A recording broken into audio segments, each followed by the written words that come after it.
आज से 800 साल पहले बिहार के राजगीर में मौजूद थी दुनिया की सबसे बड़ी यूनिवर्सिटीज़ में से एक यूनिवर्सिटी जिसका नाम था Nalanda university. Nalanda is one of the greatest universities of the world. But इस यूनिवर्सिटी के अंदर आग लगा दी जाती है और इस आग में ना केवल दुनिया की सबसे प्रसिद्ध यूनिवर्सिटी जल रही थी बल्कि इसके साथ साथ लाखों किताबें भी जल रही थी। किताबों की संख्याओं का अंदाजा तुम इससे ही लगा सकते हो कि लगभग 1 महीने तक नालंदा की लाइब्रेरी के अंदर से धुआं आना बंद नहीं हुआ था। तो आज के इस वीडियो में हम नालंदा यूनिवर्सिटी के बारे में डिटेल में जानेंगे। So let's begin the video from the very first beginning of Nalanda university. Social media पर बहस छिड़ी है, नालंदा विश्वविद्यालय को जलाया किसने, बौद्धों को सताया किसने। 600 BCE ये वो समय था जब भारत के अंदर बुद्धिज्म बहुत तेजी से स्प्रेड हो रहा था, स्पेशली इन बिहार, क्योंकि बुद्धिज्म की शुरुआत बिहार से ही हुई थी। बट यहाँ एक सबसे बड़ी प्रॉब्लम ये थी कि there was no any particular place जहाँ पे बुद्धा की टीचिंग्स को पढ़ाया जा सके। तो इसी चीज को देखते हुए उस टाइम के राजा कुमारगुप्ता वन नालंदा की स्थापना करते हैं।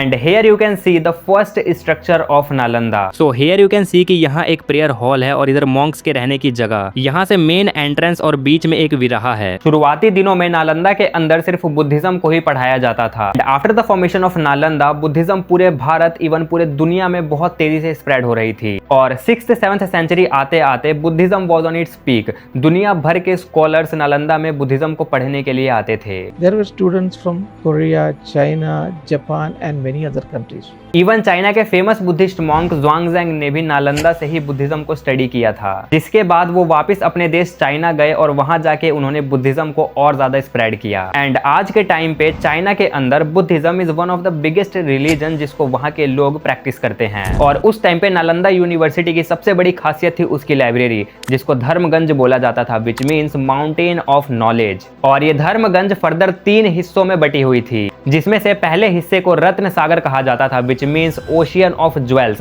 and this was the biggest library of Nalanda. यहाँ जर्नल लर्निंग मटेरियल्स रखी हुई थी जो कि सभी स्टूडेंट्स के लिए एक्सेसिबल थी। दूसरे हिस्से को रत्न दादी बोला जाता था, which means sea of treasure। ये वाला हिस्सा करीब 9 फ्लोर्स का था और इस वाले हिस्से के अंदर बहुत ही वैल्यूएबल एंड रेयर मैन्युस्क्रिप्ट्स को संभाल के रखा गया था, जिसकी वजह से नालंदा का ये वाला हिस्सा सबसे ज्यादा इंपॉर्टेंट था और इस लाइब्रेरी के अंदर नॉर्मल स्टूडेंट्स को जाना अलाउड नहीं था। देन तीसरा हिस्सा था रत्न रंजका, जिसका मतलब था ज्वेल अडॉर्न्ड। ये वाली लाइब्रेरी बाकी लाइब्रेरीज के कंपैरेटिवली छोटी थी और इस जगह मेनली पुराने मैन्युस्क्रिप्ट्स को अलग अलग लैंग्वेजेस में कन्वर्ट किया जाता था और उनकी एक हार्ड कॉपी बनाई जाती थी ताकि उन्हें दूसरे देशों में भी लेके जाया जा सके। And after many long years finally 12th century में जाके नालंदा पूरी तरीके से बनके तैयार हो चुकी थी। 5th सेंचुरी में इसका फॉर्मेशन शुरू हुआ था एंड 12th सेंचुरी में ये पूरी तरीके से कंप्लीट थी, which means it took around 700 years to complete Nalanda university. But 12th century के अंदर ही कुछ ऐसा होता है जो कि सालों की मेहनत को बस एक झटके के अंदर ही बर्बाद कर देता है।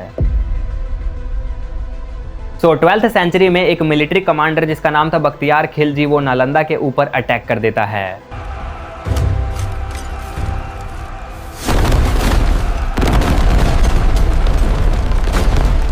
और ये आग नालंदा की लाइब्रेरीज तक पहुंच जाती है और वहां रखी सारी रेयर एंड वैल्यूएबल किताबों को जला देती है। नालंदा की लाइब्रेरीज में रखी हुई किताबों का अंदाजा तुम इससे ही लगा सकते हो कि लगभग 3 महीने तक लाइब्रेरीज के अंदर आग जलती ही रह गई थी। और इस आग में बस किताबें ही नहीं जल रही थी बल्कि इन किताबों के साथ साथ जल रहा था बहुत सारा ज्ञान, जिसको हजारों सालों से प्रिजर्व करके उस लाइब्रेरी के अंदर रखा गया था। अब देखो, यहाँ पे कुछ लोगों का मानना था कि खिलजी ने जानबूझ के नालंदा के ऊपर हमला किया, तो वहीं कुछ लोगों का कहना था कि ये हमला इंटेंशनली नहीं था। जो भी यहाँ पर एक इंसान के एक बेवकूफी की वजह से इस दुनिया ने कुछ ऐसे स्टडीज को खो दिया जिसको ये इंसानी प्रजाति हजारों सालों तक भी रिसर्च नहीं कर पाएगी। क्योंकि लोगों का मानना है कि नालंदा के अंदर रखी उन रेयर बुक्स के अंदर बहुत ज्यादा क्रूशियल इंफॉर्मेशन थी, जैसे कि एलियंस के बारे में information and some craziest mathematical equations, जिनकी हेल्प से हम आज से 100 गुना ज्यादा डेवलप्ड हो सकते थे। और भारत शायद दुनिया का सबसे डेवलप्ड नेशन होता, पर एक आदमी के एक बेवकूफी की वजह से भारत ने अपनी सबसे इंपॉर्टेंट चीज को खो दिया। और देखो, इन सब में कहीं ना कहीं उस टाइम के किंग गोविंद पाल की भी बहुत बड़ी गलती थी, because Nalanda which was the biggest essence of Bihar, वहां बिल्कुल भी सिक्योरिटी नहीं होती थी।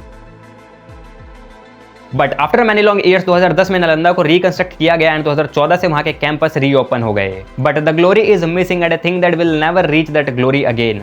Okay, so that's it for the video guys. I hope you enjoyed this video. अगर तुमने इस वीडियो को एंजॉय किया और भाई आई होप तुम्हें नालंदा के बारे में और ज्यादा जानने को मिला होगा, तो भाई अगर तुमने इस वीडियो को एंजॉय किया तो फटाफट वीडियो को लाइक कर दो एंड चैनल पर भाई फटाफट सब्सक्राइब करके बेल आइकन प्रेस कर दो भाई, क्योंकि इस चैनल के ऊपर ऐसे ही मजेदार एंड इन्फॉर्मेटिव वीडियोस आती रहती हैं।